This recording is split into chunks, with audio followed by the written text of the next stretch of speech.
You talked a moment ago about a guidance counselor who suggested Wellesley, which you had not heard of, but you quickly learned it was all women, and it was northern, and it was likely to be overwhelmingly white. What went into the decision to go there?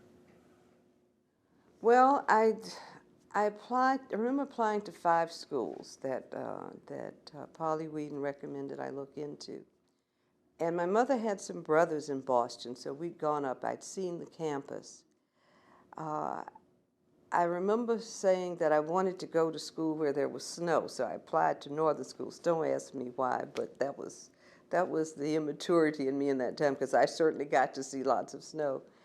But when I went for my school interviews, and I don't think it really struck me if it was going to be all girls or going to be mixed the way I've seen young people today. They really debate the concept of whether they want to be in a single-sex school or be in a mixed environment. I just knew I wanted to be a doctor, and I wanted to get into a college that was going to help me get to medical school. And I remember as I went on my interviews, each place that I went, when people asked where I had applied, they just all seemed to be impressed with Wellesley when I said, "Oh, you applied to Wellesley." So I thought, well, gee, if everybody's impressed, maybe that's where I need to go. And that was the last acceptance I got. Sometimes being naive helps, because I wasn't as nervous about whether or not I'd get into Wellesley. I decided I wanted to get there, got acceptance in other schools. That was the last one that I got, and I decided that's where I wanted to go. I think I really didn't know the competition I was facing. I really didn't know the environment that I was going to be going into. I knew I'd be going up north. I'd be going where it was cold, there'd be snow. I knew it was a good school, and I knew it seemed to be well respected by those who were at other institutions. And maybe it was better that I wasn't as concerned and worried as I might have been had I known how competitive it was going to be, how few of us there were going to be there.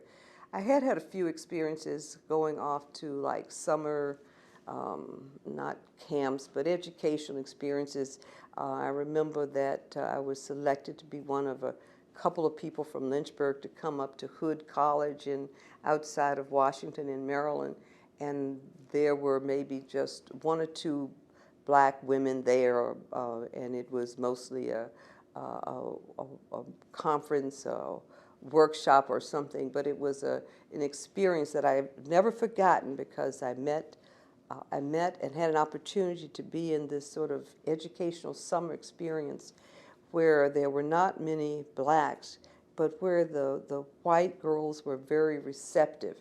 So I didn't really have a negative experience there.